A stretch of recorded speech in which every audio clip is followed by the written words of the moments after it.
Hi everyone, welcome. My name is Lisa Bassini and I'm from The Baking Coach. Today we are going to make some black and white cookies.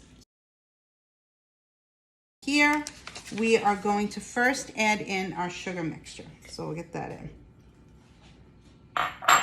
Okay, and then we're going to add to the sugar mixture some of the melted butter. So we'll get that in there.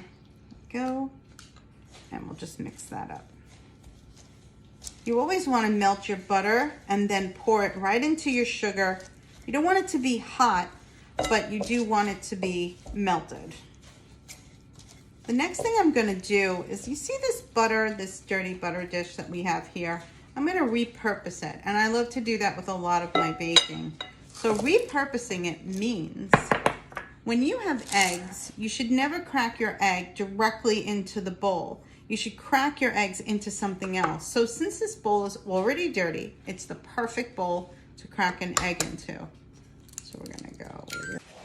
Now I'm gonna mix this in, just like that.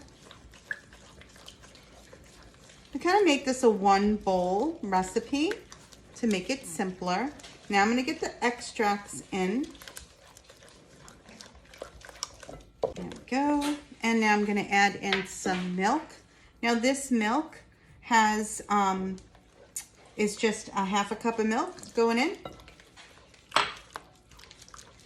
Oops, go slowly. Don't do that. So now I'm going to add in our flour mixture, and we're going to just stir this until it becomes a cake batter. Want to mix this just until the lumps are out. The cake mix itself is thick, on the thicker side. And you notice how I called this a cake mix, because really this is cake, but it's a denser cake to make it more of a cookie. But the black and white has a spongy kind of bottom. It's not a hard cookie. And as you can see, in no time at all, we've got some nice looking cake batter here. We have a cookie sheet lined with parchment paper and sprayed with some cooking spray. We are now going to fill our pastry bag, and then gonna line our pastry bag. I'm using just an ordinary glass. Use our rubber band to hold that glass down. Now, sometimes you have to fill this more than once, definitely twice. And you want to scoop in the batter. Using the glass makes it a lot easier. If I'm going too fast for you, please stop me and rewind me as many times as you need. Okay. I'm going to take this down. Lift it up. There you go, give it a twist. Just gonna move that to the side. Can easily refill it later. And now I'm going to secure the top of my bag with the rubber band. And the rubber band is there just to hold everything in place. The glass can be used for a couple of reasons. If you need a break, you could always flip your bag upside down. Bring our cookie sheet over. You want to make sure that your cookie sheet is right in front of you. Okay, and what we're going to do next is I'm going to cut about, I would say, 1.5 inches from the top.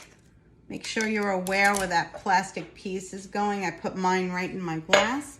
Now I'm going to show you how to squeeze out the cookies. L for Lisa. Then you're going to wrap your hand around the top of the bag. Whoops, don't let the batter fall out like I just did. Squeeze, stop squeezing, and then a twist. Squeeze, stop squeezing, and then a twist. Squeeze, stop squeezing, and then a twist. If you notice, I'm about 2 inches apart, and then squeeze, stop squeezing, and a twist. What's great about this is you could fit probably 12 on a cookie sheet. So you want to just keep making those until all of your cookie shells are on the cookie tray. Then this would go into an oven preheated at 375 for about 15 to 20 minutes until the edges are just lightly golden brown. So we have for you some cookie shells that are already baked, and we are going to move forward onto some frosting. First thing we're going to need is some powdered sugar. Then we have here some water. We've also got some, in this here, we've got some lemon juice, is the corn syrup and the extract that's going to go into our recipe. So let's get that in first. Now you could use a brown vanilla, but we primarily give you a clear vanilla for this recipe. Okay, so now what we're gonna do is 1, 2, 3, 4, 5, 6. You can always add in more water. Just go slow with that process. And we want the frosting to be nice and thick. Mix that up. Here's the thing though, when we divide this in half and we add in the cocoa powder, it makes it even thicker.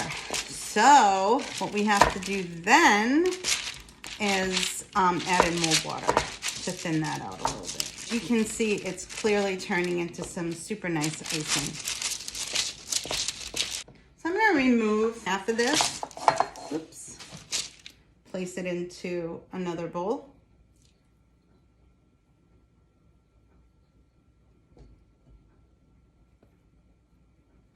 Okay, and we are going to add in cocoa powder.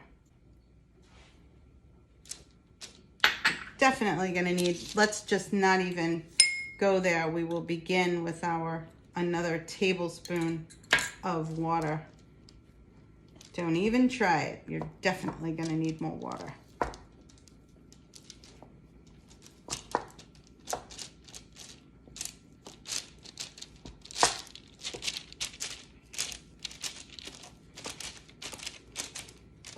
See how thick that is? That's from the cocoa powder. So let's get in another tablespoon.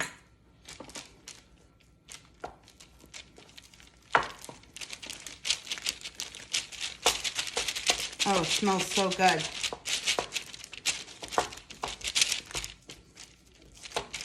You want to try to keep both at the same consistency, if you can. And the thing about the chocolate one, the chocolate side, as it sits, it'll continue to thicken.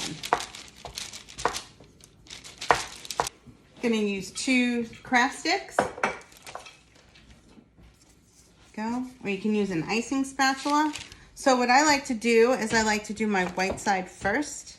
So I'm just gonna get some icing on my cookie and spread it just like that. And the thing is that you want to keep kind of, if you can, a straight line in the middle.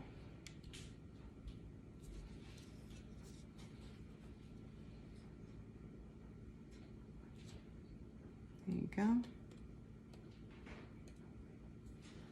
It's one side.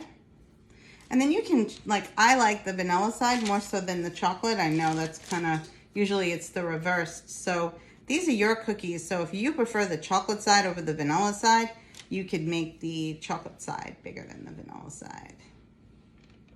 It's all a matter of preference. Now what I'm doing is I'm just bumping the chocolate icing up against the vanilla, trying not to blend it.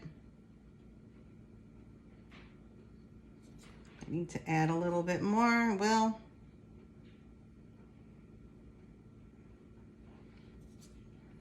And go slowly with this. You could always add more icing. So just kind of, and then you could always use the end of your stick to make a black and white cookie. There you go.